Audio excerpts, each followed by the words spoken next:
ప్రార్థన చేసుకుందామండి. ప్రేమ కలిగిన మా తండ్రి, కృప కలిగిన మా ప్రభువ, మహోన్నతుడా, మహాగణుడా, ప్రియ పరలోకమందున్న మా కన్న తండ్రి, నీ నామానికి నాయన కృతజ్ఞత స్థుతులు స్తోత్రములు తెలియజేసుకుంటున్నాం తండ్రి. మీ అపారమైన ప్రేమ చేత నాయన మమ్మల్ని అందరిని కూడా కాచి కాపాడుతున్న విధానాన్ని బట్టి మీకు వందనములు తండ్రి. నాయన మరొక గురువారం తండ్రి, మీ సన్నిధిలో నాయన మరి అందరం కూడుకొని తండ్రి, మీరు మాతో ఏం మాట్లాడబోతున్నారో మీ వాక్కుల ద్వారా తండ్రి మా జీవితాలకు మేలుకొలుపు కలిగినటువంటి మాటలు వినిపించండి. వింటున్నటువంటి ప్రతి ఒక్కరిని కూడా జ్ఞాపకం చేసుకోండి తండ్రి. వారి మనస్సుల్లో నాయన మీ వాక్యాన్ని నింపండి తండ్రి. వారి కుటుంబాలు తండ్రి అభివృద్ధి చెందడానికి సహాయం చేయండి. మేమందరం కూడా నాయన యేసుక్రీస్తు వారు చూపించిన మార్గంలో నడుస్తూ తండ్రి అనేకులకు మాదిరికరంగా ఉంటూ మీ వాక్యాన్ని మా హృదయంలో నింపుకొని తండ్రి మా జీవితంలోనైనా మేము తప్పు చేయకుండా తండ్రి మీరు చూపించినటువంటి మార్గంలో నడవబడటానికి సహాయం చేయమని ఈ వాక్కులను బోధిస్తుండగా నాయన మీ ఆత్మ సహాయాన్ని నాకు అందించమని ప్రాధాయపడుతున్నాం తండ్రి. అలాగే నాయన మీ బిడ్డలు తండ్రి మరి వాక్యాన్ని వింటుండగా తండ్రి ఆ వాక్యం వాళ్ళ హృదయాల్లో ఫలించడానికి సహాయం చేయమని కోరుకుంటున్నాం తండ్రి. ప్రతి విషయంలోనైనా మీ కృపను మీ కాపుదలను తండ్రి మా మీద ఉంచమని మా ప్రభు మా రక్షకుడైన యేసుక్రీస్తు వారి పుణ్యనామంలో ఈ ప్రార్థన అడిగి వేడుకొంచున్నాం మా కన్న తండ్రి. ఆమేన్. ప్రభునందు ప్రియమైన దేవుని పిల్లైన మీ అందరికీ మహనీయుడు మన ప్రభు మన రక్షకుడైనటువంటి యేసుక్రీస్తు వారి నామంలో నా యొక్క శుభాభివందనాలు తెలియజేసుకుంటున్నాను. ప్రియులరా, దేవుని యొక్క ఉన్నతమైన ప్రేమను బట్టి ఆయన మహాకృపను బట్టి మరి దేవుడు మనకు చక్కటి అవకాశాన్ని కల్పించినందుకు తండ్రి అయినటువంటి దేవునికి కృతజ్ఞతాస్తుతులు చెల్లించుకుంటున్నాను. ప్రియులరా, మరి ఈరోజు మనము నిజమైనటువంటి ప్రేమ ఏది అనేటువంటి విషయాన్ని మనం ఆలోచిద్దాం. ఏం చేద్దాం ఈరోజు? నిజమైనటువంటి ప్రేమ ఏది? ఆ లోకంలో ప్రేమ అంటే దేవుని వల్లరా ఉన్నటువంటి ప్రేమలన్నిటిని గురించి మనం ఆలోచిస్తే అన్నదమ్ములు ప్రేమ ఉందనుకోండి, చిన్నప్పుడు వీళ్ళందరూ ఏం చేస్తారు? అన్నలు కానీ తమ్ముడు కానీ మరి అక్క చెల్లెంటర్లు కానీ ఎవరైనా ఉన్నారనుకోండి, వీరందరూ కూడా ప్రియమైన దేవుని వల్లరా చిన్నప్పుడు వారందరూ కూడా కలిసిమెలిసి ఒకే కుటుంబంలో ఉంటూ తల్లిదండ్రులకు వారు లోబడుతూ చక్కగా ఆడుకుంటూ హాయిగా పాడుకుంటూ మరి ఎవరైనా ప్రియమైన దేవుని వల్లరా ఆ కుటుంబంలో ఉన్న వారి మీదకి ఎవరైనా ఏదైనా తగాదగా వచ్చారనుకోండి, ఆ కుటుంబంలో ఉన్న వారిని ఎవరైనా ఏదైనా అన్నారనుకోండి, ఆ కుటుంబంలో ఉన్నటువంటి మిగిలిన పిల్లలందరూ కూడా ఏం చేస్తారు? మా అన్నయ్యని అంటారా? మా అక్కని అంటారా? మా చెల్లెల్ని అంటారా? అని వీళ్ళందరూ కూడా ప్రేమ కలిగి వాళ్ళు ఏం చేస్తారు తెలుసా? ఒకరి మీద ఉన్నటువంటి ఒకరికి ఉన్నటువంటి ప్రేమని అవతల వ్యక్తుల మీద వ్యక్తపరుస్తారనమాట. ఎలాగో? ఇదిగో మా వాడిని అంటారా మీరు అనేటువంటి మాటలు వాళ్ళని అడిగి ఆఖరికి వారిని కొట్టటానికైనా సరే వెళ్ళేటువంటి పరిస్థితులు చూస్తాం. ఎందుకంటే చిన్నప్పుడు చిన్న బిడ్డల్లో ఉన్నటువంటి మనస్తత్వాలు అన్నీ కూడా ప్రియమైన దేవుని వల్లరా ఎప్పుడైనా ఏదైనా కలహాలు వచ్చినా సరే వాళ్ళు ఏం చేస్తారో తెలుసా? వాళ్ళు వెంటనే వాటిని మరిచిపోయి తిరిగి మరలా వాళ్ళు ఎక్కడైతే వాళ్ళు ఆ కుటుంబంలో ఉంటా వారికి ఏదైనా తగాదలు వచ్చినా కూడా కాసేపటికి అన్నిటిని మర్చిపోయి ప్రియమైన దేవుని వాళ్ళరా చక్కగా మళ్ళీ వాళ్ళు ఆడుకుంటూ మనం చూస్తాం. అవునా కాదా? ఇలాంటివి మన కుటుంబాల్లో కనపడతాయా లేదా? అయితే ఇలాంటి పరిస్థితులు మన కళ్ళ ముందు చూస్తున్నా కూడా మనం అనుభవిస్తున్నా కూడా ఒక వయసు వచ్చేసరికి ప్రియమైన దేవుని వాళ్ళరా వారు చిన్నతనములో ఉన్నటువంటి ప్రేమ ఆప్యాయతలు అన్నీ కూడా ఏమవుతున్నాయి తెలుసా? కుటుంబంలో ఆస్తి పంపకాల కాడో లేదంటే ఇళ్ళు పంచుకునే కాడో ఏదంటే తల్లిదండ్రుల నుంచి వచ్చినటువంటి వారసత్వంగా సంపద ఏదైతే ఉందో దానిని పంచుకునే దగ్గర ఏం చేస్తున్నారు తెలుసా? ఒకరి ఎడల ఒకళ్ళు ప్రేమ కలిగి ఉన్న వాళ్ళే ఆ పంచుకునే సమయానికి వచ్చేసరికి ఇదిగో నేనెంత పెట్టాను, నేనెంత పెట్టానని చెప్పి గొడవలాడుకొని ఆఖరికి కేసులు పెట్టుకునేటువంటి పరిస్థితి కూడా కనపడుతున్నాయి. అంటే ఈ లోకంలో ఉన్న వాటిని మనం చూసి ఇది ప్రేమ అని మనం ఒకవేళ మనం అనుకుంటే ప్రియమైన దేవుని వాళ్ళారా, అది కొంతకాలానికి ఏమవుతుంది? ఆ ప్రేమనేది వారి మీద లేకుండా ఒకరి పట్ల ఒకళ్ళు ఈర్ష్యతోనో, ద్వేషంతోనో బ్రతికేటువంటి పరిస్థితులు కనబడుతున్నాయి. అవునా? మరి చిన్నప్పుడు ఒక తల్లి గర్భంలో నుండి వచ్చిన వాళ్ళేగా వాళ్ళు. ఒక కంచంలో తిన్న వాళ్ళేగా. ఒక మంచంలోనే పనుకున్న వాళ్ళేగా. అయినను సరే ప్రియమైన దేవుని వల్లరా వారు వయసు వచ్చేసరికి లోకంలో ఉన్న వాటి ఎన్ని ఆశలకు వెళ్ళిపోయి ఆస్తులు గొడవల కాడకొచ్చేసరికి, పంచుకునే కాడకొచ్చేసరికి అందరూ కూడా మనసుని మార్చేసుకుంటున్నారు. అవునా కాదా? ఇలాంటివి మనం ఆలోచిస్తే బంధువులు ఉంటారనుకోండి. ఈ బంధువులు ఎలాంటి వాళ్ళు తెలుసా? ఎలా ఉంటారు బంధువులు? మనం వారికి ఏదైనా సహాయం చేయగలిగినటువంటి స్థితి మన దగ్గర ఉందనుకోండి. వాళ్ళు ఏం చేస్తారు తెలుసా? మా వోడని చెప్పి మాట్లాడతారు. ఏదైనా చుట్టం చూపుగా ఈ ఊరొచ్చినప్పుడు ముందు ఎక్కడికి వెళతారు? వాళ్ళింటికే వెళతారు ప్రియమైన దేవుని వాళ్ళారా. సహాయం చేయలేనటువంటి వారి ఇంటికి వెళతారా? వెళ్ళరు. అవునా కాదా? అలాగే మరి ఇలా మనం ఆలోచించుకుంటూ పోతా ఉంటే, బంధుత్వాలు గూడా ఎలా మారిపోతున్నాయంటే, అవసరాల కోసం ప్రేమించే వారిగా ఉంటున్నారే తప్ప, నిజమైనటువంటి ప్రేమ కలిగి అవునా? ఇదిగో మా చిన్నమ్మోళ్ళ అబ్బాయేనా, మా పెద్దమ్మోళ్ళ అబ్బాయే గదా! మా తాతయ్యోళ్ళ అబ్బాయే గదా! అని ఇలా లేదంటే మా ఆంటీ అనో ఇంకో రకంగా వరుసలు కలుపుకొని రక్త సంబంధాలను చూసి ప్రేమించేవారు ఎవరైనా ఉన్నారా? ఆలోచిస్తే లేరు ప్రియమైన దేవుని వాళ్ళారా. లేకపోగా ఏం చేస్తున్నారు తెలుసా? మన దగ్గర అవసరం ఉన్నప్పుడు మాత్రమే మనల్ని ప్రేమగా మాట్లాడుతున్నారు. అవసరం తీరిపోయిన తర్వాత ఏం చేస్తున్నారు? ఒకవేళ మనకేదైనా అవసరం అయ్యి తిరిగి డబ్బులు అడుగుతామేమో అనుకోని, వాళ్ళు మొహం చూపించటానికి కూడా ముందుకు రావట్లేదు. పలకరించట్లేదు. అవునా కాదా? ఇలాంటి ప్రేమలు చాలా చూస్తున్నాం. ఇంతకుముందు ఎక్కడైనా పెళ్ళిళ్ళు జరుగుతున్నాయనుకోండి, ఎక్కడెక్కడ ఉన్న బంధువులందరూ కూడా వారం ముందు వచ్చేవాళ్ళు ఇంటికి తెలుసా? వారం ముందొచ్చి ఆ ఇంట్లో ఉన్నటువంటి పనులు గాని, రంగులేయటం గాని, పందిర్లు వేయటం గాని, లేదంటే ఏదైనా స్టిక్కర్‌లు అలంకరించడం గాని, ఇలాంటివన్నీ కూడా ఒక వారం అక్కడే ఉండి చేసేవాళ్ళు ప్రియమైన దేవుని వాళ్ళరా.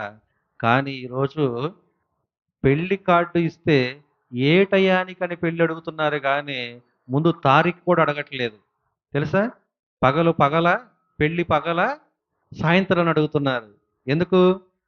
పగలైతే పని మొత్తం మానేసేసి పెళ్ళికి రావాలి కాబట్టి. అదే సాయంత్రం అయితే పగలు చక్కగా పనికి వెళ్ళొచ్చు. సాయంత్రం మరలా ఏదో ఒక వకేషన్‌కెళ్ళినట్టుగా, ఒక పార్క్‌కి వెళ్ళొచ్చినట్టుగా, ఏదో ఒక సెంటర్‌కి వెళ్ళొచ్చినట్టుగా, ఆ యొక్క పెళ్ళికి వెళ్ళి వద్దాం అన్నటువంటి ఆలోచన కలిగి ఉంటున్నారు. అవునా కాదా? అంటే ఇలాంటి పరిస్థితులు మనం చూస్తున్నప్పుడు, ఈ లోకంలో ఉన్నటువంటి ప్రేమలన్నీ కూడా అవసరాలు నిమిత్తమేనని మనకు అర్థమవుతుందా లేదా? అర్థమవుతుంది కదా! కానీ మనం ఏం చేస్తాం తెలుసా? ఏ ప్రేమైతే శాశ్వతం కాదో, ఎవరైతే మనం మీద ప్రేమ ఉందని నటిస్తున్నారో, ఆ నటించే వారి మీదే మనం ఎక్కువ ప్రేమను పంచుకుంటున్నాం ప్రియమైన దేవుని వాళ్ళారా. అవునా కాదా? అవునా కాదా? ఒక ప్రేయసి ప్రియుడిని చూసుకున్నామనుకో, ముందు ఏమని మాట్లాడతారు? ఒక మాట మాట్లాడితే చాలు అనుకుంటారు. అవునా కాదా? ఒక మాట మాట్లాడితే చాలనుకుంటారు. ఒకసారి వాళ్ళ వైపు చూస్తే చాలనుకుంటారు. కానీ కొంతకాలానికి ప్రియమైన దేవుని వాళ్ళరా, ఆ ప్రేమలన్నీ కూడా మారిపోయి చివరికి ఎలాంటి పరిస్థితొస్తదో తెలుసా? నువ్వేం తీసుకొచ్చావు అనేటువంటి పరిస్థితికొస్తుందనమాట. అవునా కాదా? నువ్వేం తీసుకొచ్చావు? నువ్వేం పెట్టావు అనేటువంటి అక్కడి వరకు ఎళ్లి ఆలోచిస్తున్నారంటే ఒకసారి మనం ఆలోచించుకోవాలి. ఎందుకంటే ప్రియమైన దేవుని వాళ్ళరా ఎందుకంటే చక్కగా మనం దేవుని యందు భయభక్తులు కలిగి ఉండాల్సినటువంటి పరిస్థితిని కోల్పోయి, దేవుడు మన మీద చూపించేటువంటి ప్రేమ ఏదైతే ఉందో, ఆ ప్రేమను మర్చిపోయి, లోక సంబంధమైనటువంటి ప్రేమలు మనం కలిగి ఉన్నప్పుడు, నిజమైనటువంటి ప్రేమ ఏంటో మనకి అర్థం కావట్లేదు ప్రియమైన దేవుని వాళ్ళారా. మరి ఈ లోకంలో నిజమైనటువంటి ప్రేమ ఎక్కడ దొరికిద్దని ఆలోచిస్తే ఎక్కడైనా దొరికిద్దా? దొరకదా? దొరకదా? ఎక్కడ దొరుకుతుంది? తల్లిదండ్రుల దగ్గర దొరకట్లేదా? దొరుకుతుందా లేదా? ఈరోజు మనం ఆలోచిస్తే పుట్టినటువంటి బిడ్డలను కూడా చెత్త బుట్టలో, చెత్త కుప్పలో పడేసేటువంటి తల్లిదండ్రులు లేరా? ఉన్నారు. కానీ ఈరోజు మనల్ని పెంచి, పెద్ద చేసి, మనకు కావాల్సినయన్నీ సమకూర్చి, చక్కగా మనకు కుటుంబంలో మనకు అన్నిటిని గూడా ఒక యువరాణిలాగా, ఒక యువరాజులాగా మరి తల్లిదండ్రులు చూసుకుంటున్నారంటే, మన మీద ప్రేమ లేకుండానే చూసుకుంటున్నారా? ఆలోచించండి. చూసుకుంటున్నారా ప్రేమ లేకుండానే? ప్రేమ ఉండబట్టే కదా ప్రియమైన దేవుని వాళ్ళరా. అంటే తల్లిదండ్రులు బిడ్డల మీద ఉన్నటువంటి ప్రేమ ఎలాంటిది? ఎలాంటిది? కల్మషం లేనిది. అంటే వారి నుండి ఏదో ఆశించి వారిని ప్రేమిస్తున్నారా? లేదు. తెలుసా నీకు?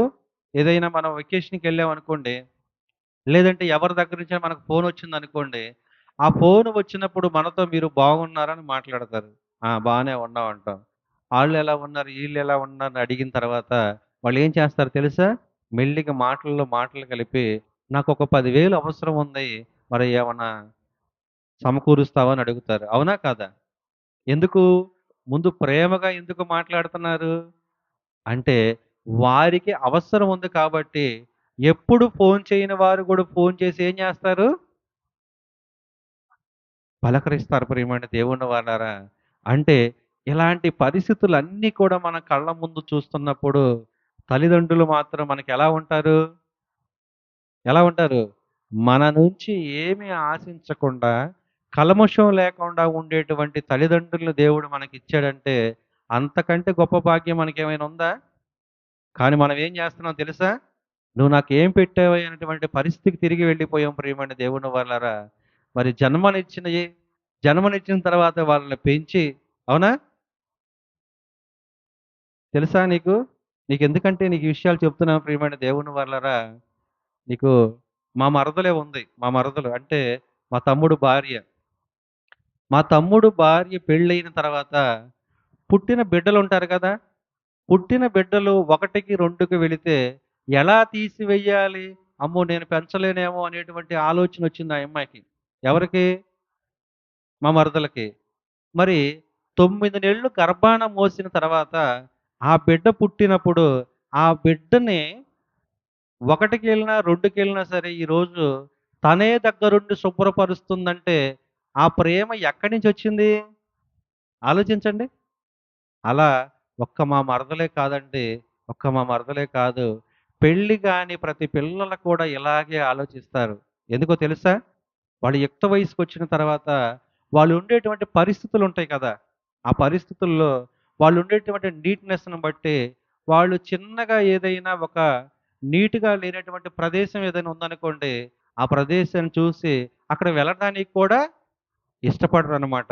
అయినా మరి గర్భాన ఒక కుమారుడినో, కుమార్తెనో కన్న తర్వాత ప్రియమైన దేవుని వల్లరా, ఆ కుమారుడు గాని, కుమార్తె గాని పక్కలో పడుకున్నప్పుడు పక్కంతా తడిపినా సరే ఏం చేస్తాం మనం?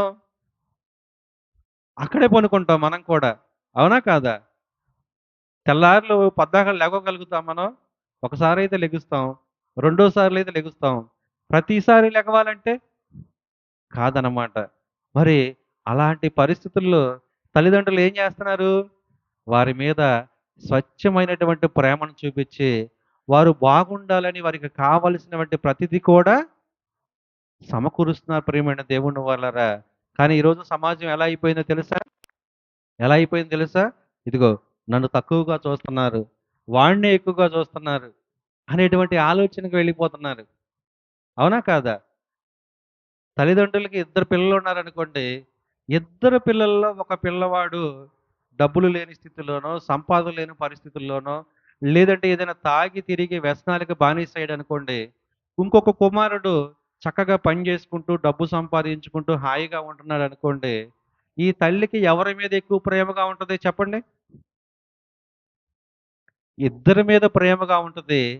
కానీ, కానీ ఆ చిన్నవాడు ఎవరైతే ఉన్నారో తాగి తిరిగి అటు ఇటు మాట వినకుండా అర్థమవుతుందా?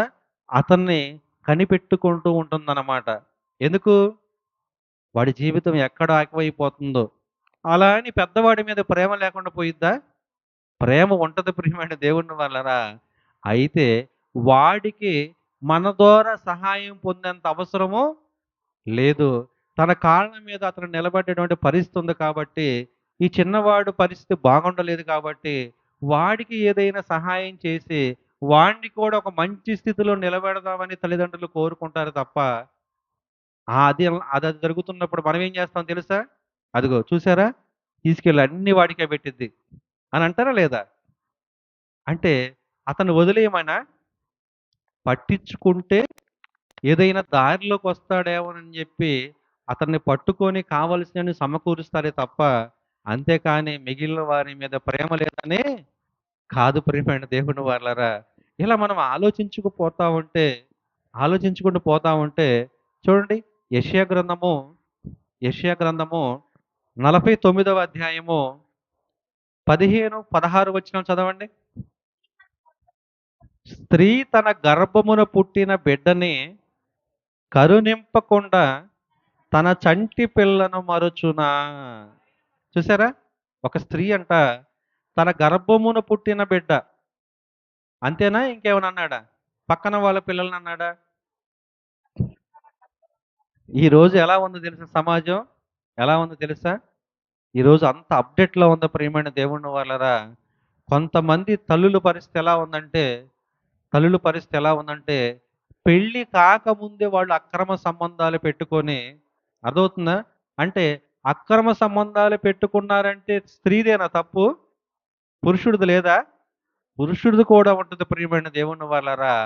కానీ స్త్రీ మాత్రమే గర్భం ధరించింది కాబట్టి, ఆ గర్భం ధరించిన తర్వాత ఒక బిడ్డకి జన్మనిచ్చినప్పుడు, ఈ బిడ్డని చూసిన తర్వాత ఈ బిడ్డ తండ్రి ఎవరు అని అడుగుతారని చెప్పి, ఆ నామూసుతో ఏం చేస్తున్నారు తెలుసా?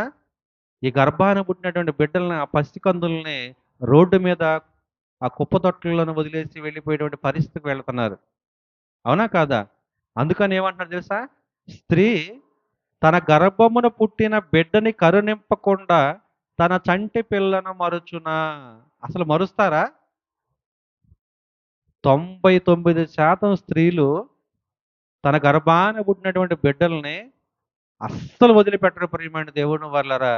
ఎక్కడో ఒకళ్ళు ఉంటారు. ఆ ఒకళ్ళని బట్టి స్త్రీ జాతి అంతటిని మనం తప్పనటం న్యాయం కాదనమాట. అవునా? ఎంతోమంది మాతృమూర్తులు ఉంటారు. వారందరూ లేకపోతే మనం ఇలా నిలబడలేం కదా! అందుకనే ఆ వదిలిపెట్టే వారిని పక్కన పెట్టండి. తర్వాత చూడండి ఏమని మాట్లాడుతున్నారు?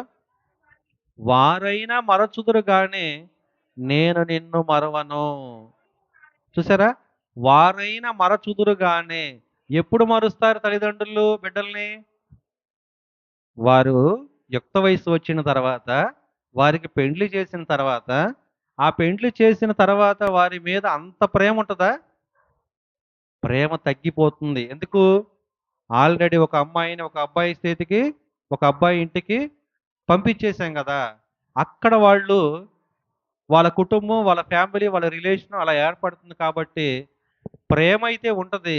కానీ ఇంతకు ముందు ఉన్నంత ప్రేమ ఉంటదా? ఉంటదా? మొన్న ఒక రీల్ చూసాను నేను. ఏంటో తెలుసా?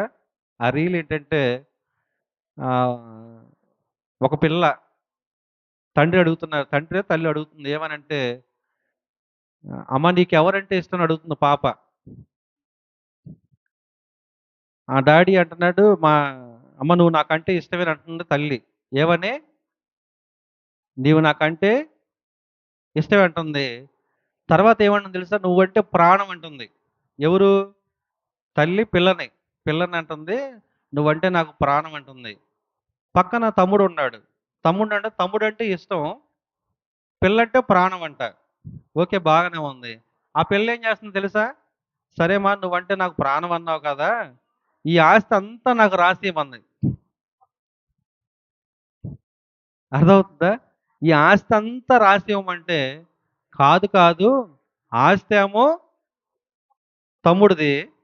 ప్రేమ మాత్రం నీ మీదే ఉంటదంటుంది." అర్థమవుతుందా? అంటే వాళ్ళు వృద్ధాప్యం వచ్చిన వాళ్ళు యుక్త వయసు వచ్చిన తర్వాత, వాళ్ళు పెద్దవారు అయిపోయిన తర్వాత, వాళ్ళు కాళ్ళ మీద వాళ్ళు నిలబడే పరిస్థితి ఉంటది కాబట్టి, చిన్ననాడు మనం వాళ్ళ చుట్టూ తిరుగుతా వాళ్ళు పడిపోతారేమో, లెగుస్తారేమో, వాళ్ళు ఎక్కడికి వెళ్లారు, ఏంటి? ఇలా ఉండేటువంటి ఆ భద్రత అంతని కూడా మనం ఏం చేస్తాం తెలుసా?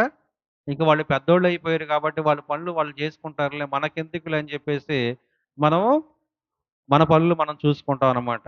అంటే ప్రేమ ఉంటది కానీ, ఆ ప్రేమనేది ఒకప్పుడు ఉన్నంత ప్రేమ చివరకొచ్చేసరికి తగ్గిపోతుంది ప్రియమైన దేవుని వాళ్ళరా. కానీ దేవుడేమంటున్నాడు చూడండి, వారైనా మరుచుదురు గాని నేను నిన్ను మరువను. చూడుము నా అరచేతుల మీద నిన్ను చెక్కి ఉన్నాను. చూసారా? దేవుడు ఈ భూమి మీద మనం రావటానికి మనమేమనుకుంటున్నాం? మనమేమనుకుంటున్నాం? మన పుట్టినరోజును చూసుకొని పలానా రోజు, పలానా సంవత్సరం, పలానా వారంలో మనం ఈ భూమి మీద అని మనం అనుకుంటున్నాం. కానీ దేవుడు అనాది కాల సంకల్పంలోని ఈ భూమి మీదకి మనకు రావటానికి ఆయన ఒక నిర్ణయాన్ని తీసుకున్నాడు. అదెప్పుడు? ఈ భూమియు, ఈ సృష్టి అంతా కూడా రవ్వంతయు సృజింపబడక మునుపే, జగత్తుకు పునాది వేయబడక మునుపే, ఇదిగో యేసుక్రీస్తు వారిలో మనం కావాలని దేవుడు నిర్ణయించుకున్నాడంట. ఆ నిర్ణయించుకున్నటువంటి ఆయన ఏం చేస్తున్నాడో తెలుసా? ఇదిగో నా అరచేతుల మీదనే నిన్ను చెక్కి ఉన్నాను. అంటే ఇదిగో ఈ భూమి మీదకొచ్చిన తర్వాత నీ రూపం ఎలా ఉండాలి? నీ ముక్కు ఎలా ఉండాలి? నీ కళ్ళు ఎలా ఉండాలి? అవునా? నీ హెయిర్ ఎలా ఉండాలి? మొత్తం కూడా డిజైన్ చేసింది ఎవరు? దేవుడు. కానీ మనం ఏం చేస్తాం? కొంచెం లావుగా కనపడ్డారనుకోండి, బండోడా అంటాం. అవునా? డిజైన్ చేసింది ఎవరు? దేవుడు కదా! ఇప్పుడు నువ్వు ఎవరిని తిడతన్నావు? దేవుడిని తిడుతున్నావు. ఆలోచించాలి మనం ఏదైనా మాట్లాడేటప్పుడు. ఎవరైనా ముక్కు కొంచెం వంకరగా ఉందనుకో, ఏమంటాం? కొంచెం సప్పిడి ముక్కు అంటాం, చొట్ట ముక్కు అంటాం, రకరకాలుగా మాట్లాడతాం. అవునా కాదా? అది దేవుడు డిజైన్ చేసాడు ప్రియమైన దేవుని వాళ్ళరా. మన చేతుల్లో ఏమీ లేదు. ఒకవేళ మన చేతుల్లో ఏమైనా ఉందనుకోండి, మనం ఏం చేస్తాం? మన ఇష్టం వచ్చినట్టు చెక్కుకుంటాం. అవసరమైతే బయటకొచ్చిన తర్వాత కూడా, ఈ ముక్కు కొంచెం పక్కకు జరిపితే బాగుండని ఎవరైనా వచ్చి చెప్పారనుకోండి, ముందు పక్కకు జరపడానికి ప్లాన్ చేస్తా ఉంటాం. కానీ అలాంటి అవకాశం లేదు కాబట్టి, దేవుడు ఎలా అయితే ఆయన అరచేతుల్లో చెక్కుకొని ఈ భూమి మీదకి తల్లి గర్భం నుండి పంపిస్తున్నాడో, ఆ రూపాలు ఈ భూమి మీద మనకి కలిగి ఉన్నాయి ప్రియమైన దేవుని వాళ్ళరా. చూడండి కీర్తనల గ్రంథము 103 అధ్యాయము 13 వచనాన్ని చదవండి. తండ్రి తన కుమారుల ఎడల జాలిపడినట్లు యెహోవా తన యందు భయభక్తులు గలవారి ఎడల జాలిపడును. చూసారా? తల్లిదండ్రులు ప్రేమ ఉంటదనుకుంటున్నాం బాగానే ఉంది. ఆ ప్రేమ తర్వాత వచ్చేటువంటి జాలి ఎవరి మీద ఉంటుందో తెలుసా? ఎవరి మీద ఉంటుందో తెలుసా? ఇదిగో తల్లిదండ్రులకి ఎవరైతే విధేయతలు కలిగి ఇంటికొచ్చిన తర్వాత అమ్మా తిన్నావా? ఎవరైనా అడుగుతారా? తిన్నావా అని ఎవరైనా అడుగుతారా? అడగట్లేదు ప్రియమైన దేవుని వాళ్ళరా. వాళ్ళు తిన్నారో లేదో కూడా తెలియదు. చాలామంది ఎప్పుడు ఇంటికొచ్చి పనుకుంటారో కూడా తెలియని పరిస్థితి అన్నమాట. అయితే చూడండి, తల్లిదండ్రుల పట్ల ప్రేమ కలిగి, వాళ్ళకేదైనా అనారోగ్యం వచ్చినప్పుడు దగ్గరుండి ఎవరైనా చూసుకుంటా, వాళ్ళ మీద జాలి పడతా, వారికి కావలసినవి అన్నీ కూడా కుమారులుగా ఉన్నవాళ్ళు, కుమార్తెలుగా ఉన్నవాళ్ళు చేస్తున్నారనుకో, అనుకో ఆ యొక్క తల్లిదండ్రులు బిడ్డల మీద ఏం కలిగి ఉంటారు? జాలి కలిగి ఉంటారనమాట. అంటే వీళ్ళకేదైనా అవసరం వస్తే, అవసరమైతే ఇదిగో ఈ దేహంలో ఉన్నటువంటి అవయవాలను కూడా దానం చేద్దాం అనేటువంటి పరిస్థితికి వెళ్ళిపోతారు ప్రియమైన దేవుని వాళ్ళరా. అందుకని చూడండి, అందుకని దేవుడేమంటున్నాడు? యెహోవా తన యందు భయభక్తులు గలవారి ఎడల జాలిపడును. అందరి మీద దేవుడు ప్రేమ చూపిస్తున్నాడు ఓకే. సమస్తం కలిగిందంతా అందరం అనుభవిస్తున్నాం ఓకే. కానీ దేవుడు ఎవరి మీద జాలి పడతాడు? ఆయన యందు భయభక్తులు కలిగి ఉంటే మాత్రమే జాలి పడతారు. మరి ఆరాధనకొచ్చి ఒక గంట కూర్చొని, అయ్యా నీ యందు నాకు భయముందని చెప్పి 2 పాటలు పాడి, కాసేపు ప్రార్థన చేసుకొని ఇంటికి వెళ్ళామనుకోండి, మన మీద జాలి పడతాడా? అలా కాదు. దేవుని పట్ల మనకు విధేయత కలిగి, దేవుడు చెప్పినట్లుగా మనం బ్రతుకుతూ, ఆయన యందు మనం భయము, భక్తి కలిగి ఉన్నామనుకోండి, అప్పుడు దేవుడు ఏం చేస్తాడు మన ఎదుట, మన మీద జాలి చూపిస్తాడు ప్రియమైన దేవుని వాళ్ళారా. మనకి ఏదైనా ఒక సమస్య వచ్చిందనుకో, దేవుడే మన ఎదుట జాలి పడతాడంట. జాలి పడతాడంట. తర్వాత చూడండి యెషయా గ్రంథము 46వ అధ్యాయము 4వ వచనం చూడండి. ముదిమి వచ్చు వరకు నిన్ను ఎత్తుకొనువాడును నేనే. అవునా? తల్లిదండ్రులు ముసలోళ్ళు అయిపోయారండి. ముసలోళ్ళు అయిపోయిన తర్వాత మంచాన పడ్డారు. 1కి, 2కి వెళ్ళలేనటువంటి పరిస్థితి వచ్చింది. వాళ్ళు మంచంలోనే అన్నీ కానిస్తున్నారు. అవునా? ఈ పిల్లలు విసుక్కోకుండా వాళ్ళని పట్టుకొని అన్నీ చేయగలుగుతారా? భార్య అయితే అన్నీ చేసిద్దండి. కుమారులైతే, కుమార్తెలైతే కొంతకాలం చేస్తారేమో. ఒక రోజు, 2 రోజులు, ఒక వారం రోజులు చేస్తారేమో. తర్వాత ఏం చేస్తారో తెలుసా? ఇదిగో ఇవన్నీ కూడా మేము చేయలేకపోతున్నాము. ఇవి చేయటానికి ఎవరినైనా పెట్టుకుందాం. అవసరమైతే ఒక 10,000 ఒక 15,000 ఇచ్చని చెప్పి వాళ్ళు ఏం చేస్తారు? ఒక పని మనిషిని పెట్టుకుంటారు ప్రియమైన దేవుని వాళ్ళరా. అంటే మీకు అర్థమవుతుందా? ముదిమి వచ్చు వరకు నేను నిన్ను ఎత్తుకొనువాడను నేనే అంటున్నాడంటే, ఇదిగో తల్లిదండ్రులైనా, కుమారులైనా, ఎవ్వరైనా సరే ఒక స్థితి వచ్చిన తర్వాత వాళ్ళు వృద్ధాప్యంలోకి వచ్చిన తర్వాత అన్ని కార్యక్రమాల్లో వాళ్ళు పాల్గొని తల్లిదండ్రులని ఎత్తుకునేటువంటి పరిస్థితి ఉంటదా? ఉండదనమాట. దూరంగా ఉండి చూస్తాము, జాలి పడతాము. ఏంటి ఇలాంటి పరిస్థితి వచ్చిందనుకుంటాము. 1, 2 రోజులు సహాయం చేస్తాము. మూడో రోజు వచ్చేసరికి ఆ పనిని మనం చేయలేక మనకు కష్టం అనిపించి మనం వేరే వాళ్ళని పనికి పెట్టుకుంటాం ప్రియమైన దేవుని వాళ్ళరా. కానీ దేవుడైతే అలా కాదు. ఏమంటున్నాడు? ముదిమి వచ్చు వరకు నీవు వృద్ధాప్యం వచ్చినా సరే నేను నిన్ను ఎత్తుకొని వాడను నేనే. తల వెంట్రుకలు నెరియు వరకు నిన్ను ఎత్తువాడును నేనే. తల వెంట్రుకలు ఇంతకు ముందు ఎప్పుడు నడిచాయి తెలుసా? ఏదో 60 సంవత్సరాలకో, 70 సంవత్సరాలు వచ్చిన వాళ్ళకి తల వెంట్రుకలు నరిసిపోయాయి. ఆ తల వెంట్రుకలు నరిసిపోయిన వాళ్ళని చూసి ఏమనుకునేవాళ్ళు? అయ్యో! ఈయన వయసు పెద్దదనుకుంటా అనేవాళ్ళు. కానీ ఈరోజు చిన్న పిల్లలకు కూడా తలలు నరిచిపోతున్నాయి. వాళ్ళనేమో బాల నరుపు అంటున్నారు. అవునా? యవనస్తులు కూడా తలలు నరిచిపోతున్నాయి. వాళ్ళకి ఏ నరుపు మరి? అంటే ఈరోజు తలకు నూనె పెట్టుకునే పరిస్థితి లేదు. ఉందా? నూనె పెట్టుకునేటువంటి పరిస్థితి? ఎవ్వరికి లేదు ప్రియమైన దేవుని వాళ్ళారా. ఎవరికి లేదు. దేవుడేమంటున్నాడో తెలుసా? అరే! నీకు మంచి పుచ్చినిచ్చి, అందులో వెంట్రుకలనిచ్చి, చక్కగా నిన్ను తలకు నూనె పెట్టుకోరా అని చెప్తే, ఆ నూనె పెట్టుకోకుండా మనం ఈరోజు మన ఇష్టానుసారంగా మనం కటింగ్‌లు చేయించుకొని తిరుగుతున్నాం అన్నమాట. అంటే చూసారా? ఆ ప్లగ్ పీకి కిందది పీకి మరి ఇలా జరుగుతున్నప్పుడు ప్రియమైన దేవుని వాళ్ళరా, ఇలా జరుగుతున్నప్పుడు దేవుడు వృద్ధాప్యం వచ్చినప్పుడు కూడా, వృద్ధాప్యం వచ్చిన తర్వాత కూడా మనల్ని ఏం చేస్తున్నాడు? ప్రేమిస్తున్నాను, ఎత్తుకుంటున్నాను అంటున్నాడు. మరి యిర్మీయా గ్రంథము 31వ అధ్యాయం 3వ వచనంలో ఇందాక మనం చదువుకున్న వాక్య ప్రకటన. వాక్య ప్రకటన చదువుకున్నాం. శాశ్వతమైన ప్రేమతో నేను నిన్ను ప్రేమించుచున్నాను. అందుకనే కృపతో నిన్ను ఆకర్షించుచున్నాను. అవునా? శాశ్వతమైన ప్రేమతో నేను నిన్ను ప్రేమించుచున్నాను అంటే దేవుడు మన ఎడల ఎలాంటి ప్రేమ కలిగి ఉన్నాడు? ఒక రోజు ప్రేమించేవాడా? 2 రోజులు ప్రేమించేవాడా? ఒక పిల్లవాడండి తల్లికి బాగా ఇష్టం అనుకోండి. ఆ బాగా ఇష్టమైనటువంటి కుమారుడిని ఎప్పుడు కూడా కోప్పడకూడదుగా. కానీ విసిగిస్తే ఏమైద్ది? కోపం వచ్చిద్ది. తర్వాత ఒక దెబ్బ కూడా పడిద్ది. కాసేపు ఆగిన తర్వాత మళ్ళీ అదే కుమారుడిని మళ్ళా దగ్గరికి తీసుకుంటారు ప్రియమైన దేవుని వాళ్ళరా. అంటే శాశ్వతమైనటువంటి ప్రేమ కలిగి ఉండాలంటే, ఎప్పుడు ప్రేమిస్తానే ఉండాలంటే మనుషుల వల్ల అవుతుందా? అవ్వట్లేదు. అవ్వట్లేదు. భార్య అయినా సరే భర్త ఎడల శాశ్వతమైనటువంటి ప్రేమతో ఉండాలంటే ఉండగలుగుతుందా? ఉండలేదు. ఏం ఉండగలిగిద్ది? తాగటం, తిరగటం, డబ్బులన్నీ ఖర్చు చేయటం ఉన్నారనుకోండి. ఆ ఖర్చు చేసినటువంటి వ్యక్తికి విలువనిస్తారా? ఎవరు ప్రియమైన దేవుని వాళ్ళరా? ఇవ్వకపోగా ఆ ప్రేమ అనేది చూపించగలుగుతారా? ప్రేమైతే ఉంటది. కానీ ఆ ప్రేమను చూపించటానికి అవతల వ్యక్తి సహకరించట్లేదు. సహకరించలేనటువంటి పరిస్థితికి వెళ్ళిపోయారనమాట.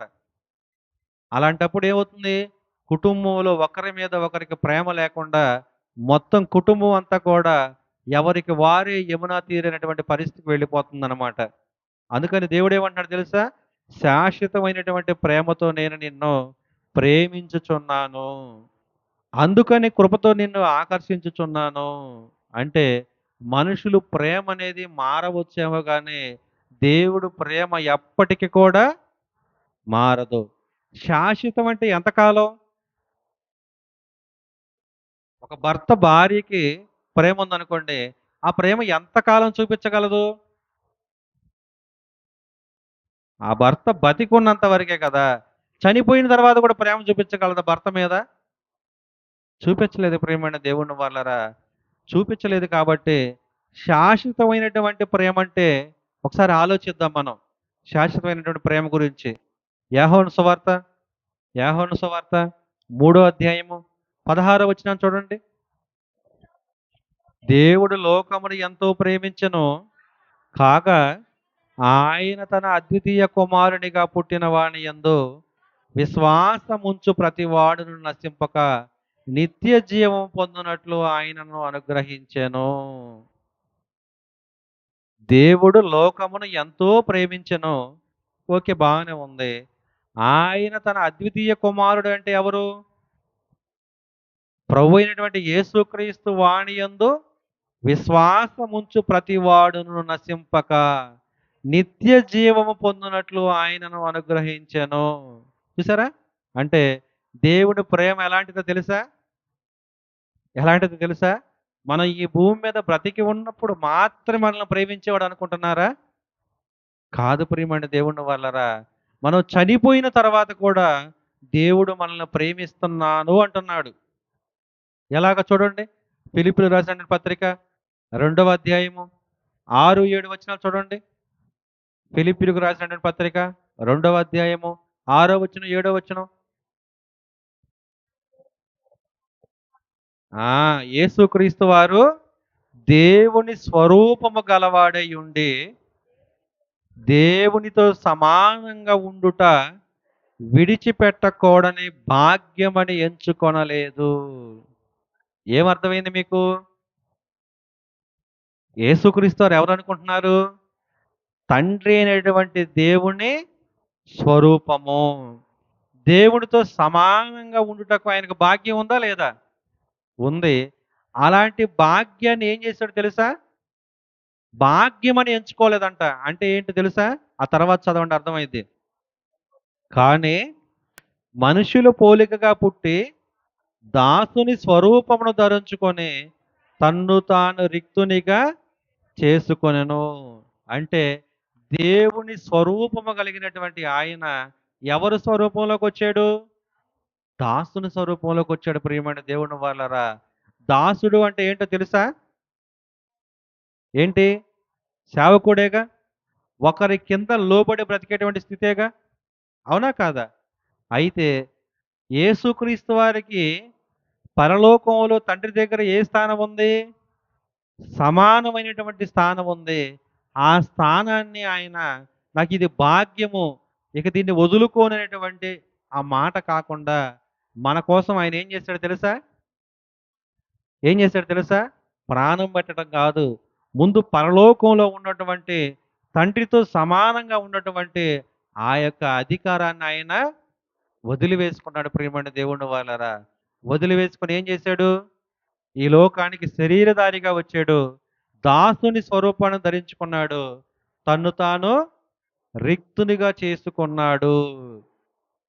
అర్థమవుతుందా? తండ్రి ప్రేమ ఎలాంటిది? తన అద్వితీయ కుమారుడైన యేసుక్రీస్తు వారిని శరీరధారిగా ఈ లోకానికి పంపించాడా లేదా?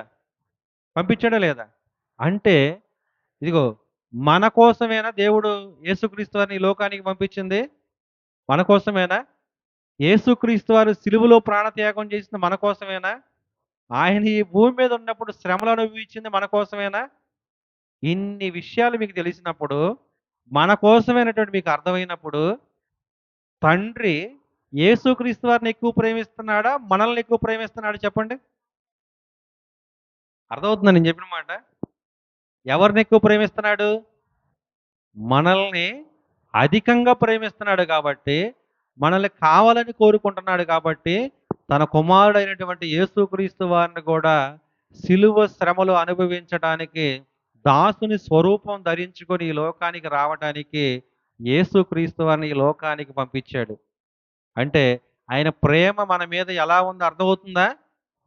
అంతటి ప్రేమ కలిగినటువంటి దేవుడు తండ్రి అయితే కుమారుడైనటువంటి యేసుక్రీస్తు వారు ఏం చేశాడు దానికి?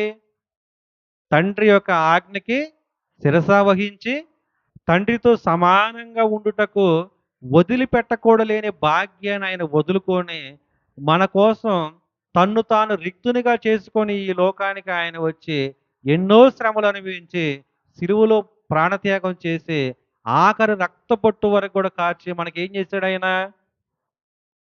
పాపక్షమాపణ కలగజేసి నిత్య జీవాన్ని మనకు అనుగ్రహించాడు. మరి యేసుక్రీస్తు వారికి మన మీద ఎంత ప్రేమ ఉందో అర్థమవుతుందా? అవునా? అంటే ఇటు తండ్రికి మన మీద ప్రేముంది. యేసుక్రీస్తు వారికి మన మీద ప్రేముంది. మనం ఎక్కడ తప్పిపోతామో అని తండ్రైనటువంటి దేవుడు, కుమారుడైనటువంటి యేసుక్రీస్తు వారు ఏం చేశాడో తెలుసా? దేవుడిని వేడుకున్నాడు. ఏమని? అయ్యా! నేను ఈ లోకం నుంచి తిరిగి వస్తున్నాను. వీళ్ళకి ఆదరణకర్తను పంపించు. పరిశుద్ధాత్మను పంపించు. వీళ్ళు ఏం మాట్లాడాలో, ఏం ఆలోచించాలో వీళ్ళకి తెలియదు అని మరి ఆ యొక్క దేవుణ్ణి ఆయన వేడుకొని ఏం చేశాడు? నేను వెళితేనే గాని మీకు ఆదరణకర్త ఇక్కడికి రాడని చెప్పి ఆయన వెళ్ళాడు, ఆదరణకర్తను పంపించాడు. ఈరోజు కూడా ఎవరైతే నమ్మి బాప్తీసం తీసుకుని రక్షణ పొందుకుంటారో, రక్షణ పొందుకున్న వారి మీదకి ఏమొస్తుంది? పరిశుద్ధాత్మ అనే వరమును పొందుకుంటున్నారు. ఆ పరిశుద్ధాత్ముడు మనలో ఉండి ఏం చేస్తున్నాడో తెలుసా? మన చేత పాపములను ఒప్పింపజేస్తున్నాడు. మన తప్పులు దేవుడి చేత ఒప్పింపజేసి, మనల్ని సరైన మార్గంలో నడిపించడానికి ఆయన ఒక గైడెన్స్ ఇస్తున్నాడు. అవునా కాదా? మరి ఈ రోజు కూడా పరిశుద్ధాత్మ దేవుడు మనలో ఉండి మనల్ని నడిపిస్తున్నాడా లేదా? ఎప్పటి వరకు మనలో ఉంటాడు?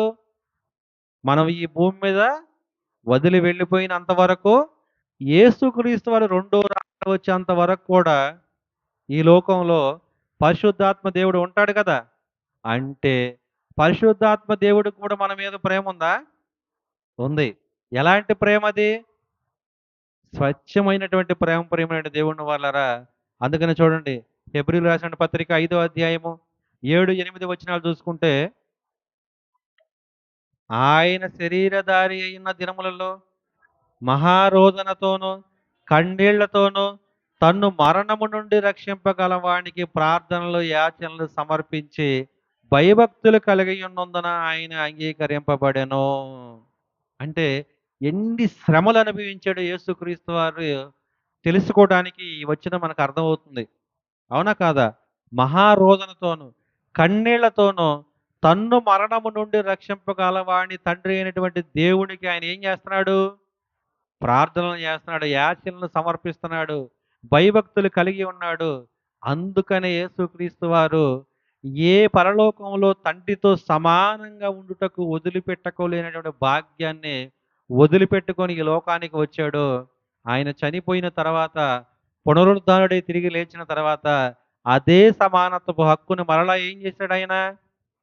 పొందుకున్నాడు ప్రియమైన దేవుని వాళ్ళరా. పొందుకున్న తర్వాత ఆయన తిరిగి లేచిన తర్వాత శిష్యులతో ఏమంటున్నాడు తెలుసా?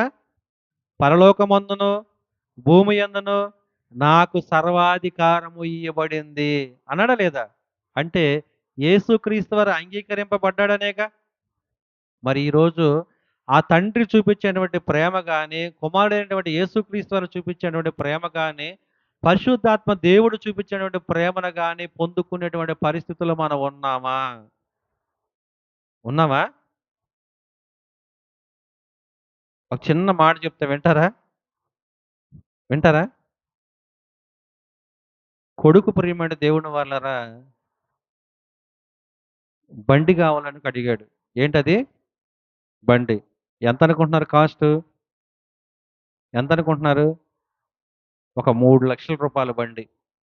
ఈ 3,00,000 బండి కొనిపెట్టే స్థితి తండ్రి దగ్గర లేదు. అర్థమవుతుందా? కొనిపెట్టే స్థితి ఎవరి దగ్గర లేదు? తండ్రి దగ్గర లేదు. అయినా సరే కొడుకు ఏం చేస్తున్నాడు తెలుసా? ఈ బండి నాకు కొనిపెడతారా? నన్ను చచ్చిపోమంటారా? అని అంటున్నాడు. తల్లిదండ్రులు ఇరువురు కూడా ఆలోచించుకున్నారు. ఏంటని? వీడు ఇలా ఇసికిస్తున్నాడు. ఈ బండి కొనిపెట్టకపోతే వాడు నిజంగానే చచ్చిపోయేటట్లా ఉన్నాడని చెప్పి ఆ కుమారుడికి తండ్రి ఏం చేశాడు తెలుసా? అతని దగ్గర ఉన్నటువంటి పాత బండిని అమ్మేసి ఒక 40,000, 50,000 వస్తే ఆ డబ్బులు తీసుకొని వెళ్ళి, అవునా?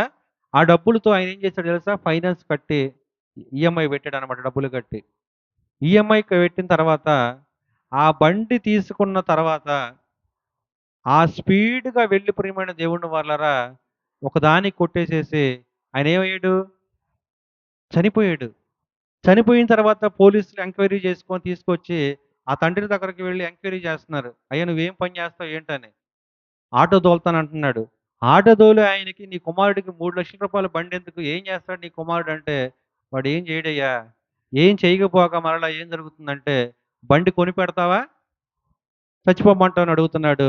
చేసేది ఏమీ లేక మేము అప్పు చేసి ఈఎంఐ పెట్టి ఆ బండి కొన్నామని చెప్పి సమాధానం చెప్తున్నాడనమాట. అంటే ఏమర్థమవుతుంది మీకు? ఏమర్థమవుతుంది తెలుసా? ఆ కుమారుడు చనిపోయిన తర్వాత చితికి నిప్పంటించేటప్పుడు, అరే!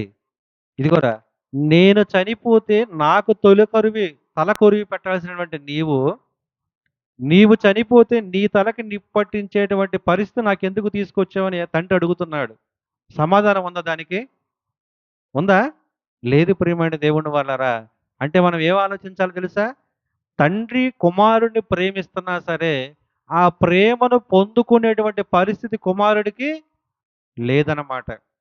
ఈరోజు కుటుంబాలు కూడా అలాగే ఉన్నాయి. భార్య భర్తని ఇష్టంగా ప్రేమిస్తున్నా సరే, ఆ భర్త సహకరించకపోవటం వలన ఏమవుతుంది కుటుంబంలో? ఆ భార్య చూపించేటువంటి ప్రేమను పొందుకునే పరిస్థితి భర్తకు లేకుండా పోయింది. ఒకవేళ భర్త ప్రేమను చూపిస్తున్నా, భార్య భర్త మాట వినకుండా ఇష్టానుసారంగా ప్రవర్తిస్తున్నప్పుడు, ఆ భర్త చూపించేటువంటి ప్రేమ ఏదైతే ఉందో, ఆ ప్రేమను పొందుకోవటానికి వారికి అవకాశం లేకుండా పోయింది. ఈరోజు కూడా ప్రియమైన దేవుని వల్లరా తండ్రి గాని, కుమారుడు గాని, పరిశుద్ధాత్మ దేవుడు గాని మన మీద ఎంతో ప్రేమను చూపిస్తున్నారు వారు. ఆ ప్రేమ ఎలాంటిదంటే మనిషి చనిపోయిన తర్వాత కూడా, మనిషి చనిపోయిన తర్వాత కూడా ప్రేమించేటువంటి ప్రేమ అన్నమాట. అవునా కాదా? చాలా మందిని మనం చూస్తా ఉంటాం. ఏదైనా ఇద్దరు జంటలు ఎవరైనా ఉండాలనుకుంటే ప్రేమించుకున్న వాళ్ళు, అబ్బాయి చనిపోతే అమ్మాయి కూడా ఏమవుతుంది? చనిపోతుంది. చనిపోయిన తర్వాత కూడా వాళ్ళు కలిసి ఉంటారా? మరి కలిసి లేకుండా ఉన్నప్పుడు ఎందుకు చనిపోవాలి? అర్థమవుతుందా మీకు? అర్థమవుతుందా? ఎవరైనా ఒక అమ్మాయి అయినా, అబ్బాయి అయినా ప్రేమ దక్కలేదని చెప్పి ఏం చేస్తున్నారో తెలుసా? అమ్మాయే వేరే పెళ్లి చేసుకుందనుకోండి, అబ్బాయే వేరే పెళ్లి చేసుకున్నాడనుకోండి, ఈ అబ్బాయి సూసైడ్ చేసుకోవటం, లేదంటే ఆ అమ్మాయి సూసైడ్ చేసుకోవటం ఇలాంటివి చేస్తున్నారు. చేసుకున్నంత మాత్రాన ఏమవుతుంది? వాళ్ళ జీవితమే పాడైపోతుంది. ఆ కుటుంబంలో ఉన్నటువంటి తల్లిదండ్రులకి ఒక క్షోభను కలగజేసేటువంటి పరిస్థితి అన్నమాట. అవునా కాదా? అయితే దేవుడు అలాంటి ప్రేమను చూపిస్తున్నాడా మనకి? కాదు ప్రియమైన దేవుని వల్లరా. మనిషి చనిపోయిన తర్వాత కూడా నిత్య జీవాన్ని అనుగ్రహిస్తాను. మీతో ఎల్లప్పుడూ శాశ్వతమైనటువంటి ప్రేమతో నేను కలిగి ఉంటానని చెప్పి దేవుడు మనకు మాట ఇస్తున్నాడు. కానీ మనం ఏం చేస్తున్నాం తెలుసా?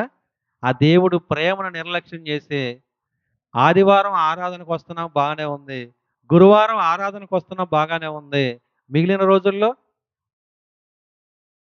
మిగిలిన రోజుల్లో మనలో ఉండవలసినటువంటి ప్రేమ ఏదైతే ఉందో, ఆ ప్రేమను లేకుండా జీవించేటువంటి పరిస్థితుల్లోకి వెళ్ళిపోతున్నాం ప్రియమైన దేవుని వాళ్ళరా. అందుకని చూడండి, రోమాపత్రిక 5వ అధ్యాయము, రోమాపత్రిక 5వ అధ్యాయం 8వ వచనం. మనము ఇంకను పాపులమై ఉండగానే క్రీస్తు మన కొరకు చనిపోయెను. కాబట్టి ఆయన తన రక్తము వలన ఇప్పుడు నీతిమంతులుగా తీర్చబడెను. హ్మ్. నీతిమంతులుగా తీర్చబడి మరింత నిశ్చయముగా ఆయన ద్వారా ఉగ్రత నుండి రక్షింపబడును. అంటే చూసారా? మనం ఇంకను కూడా పాపులమై ఉండగా యేసుక్రీస్తు వారు మన కొరకు చనిపోయి ఎంత ప్రేమను మనకు చూపిస్తున్నాడో తెలుసా? అంటే ఈ లోకంలో మనం పుట్టక ముందే ప్రియమైన దేవుని వాళ్ళరా రక్షణ అనేది మన కొరకు సిద్ధపరచబడి ఉందన్నమాట. అవునా కదా? చాలా మంది చూస్తాం దంపతులకు పెళ్ళయిందనుకోండి. పెళ్ళైన దంపతులకి పిల్లలు పుట్టక ముందే కొంతమంది ఏం చేస్తారు? వీలునామా రాసి ఉంచుతారనమాట.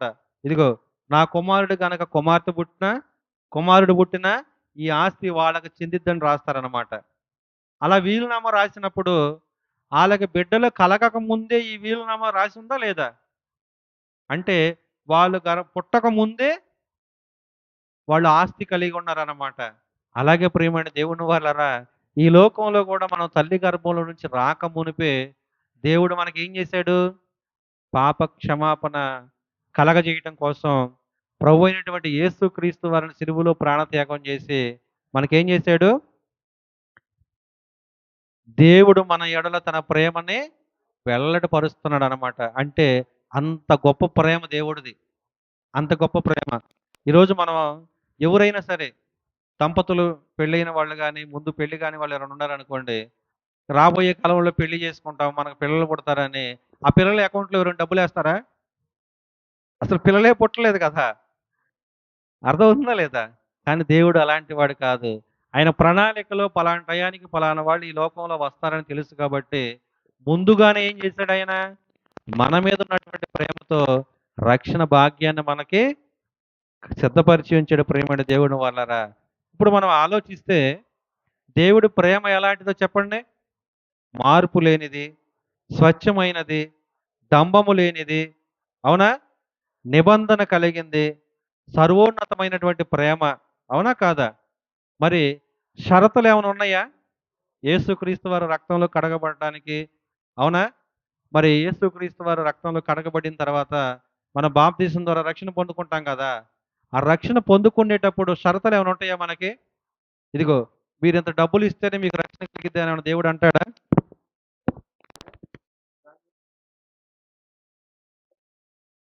హలో!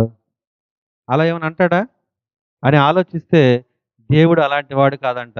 మనకి ఎప్పుడు కూడా నిత్య జీవం అనేది రెడీగా దేవుడు ఉంచుతున్నాడు. మీరు మాత్రమే మనసు మార్చుకొని ఆయన వైపు తిరగమని కోరుకుంటున్నాడు. అలాగే త్యాగపూరితమైనటువంటి ప్రేమ. అంటే దేవుడు మన కొరకు ఏం చేస్తున్నాడో తెలుసా? త్యాగాన్ని చేసేటువంటి ప్రేమ కలిగి ఉంటున్నాడనమాట. మరి ఇలాంటి ప్రేమ కలిగినటువంటి ఆయన అసలు దేవుడు అంటేనే ప్రేమ స్వరూపి. అవునా కాదా? ఈ ప్రేమ స్వరూపిగా ఉన్నటువంటి ఆయన ఏం చేస్తున్నాడో తెలుసా?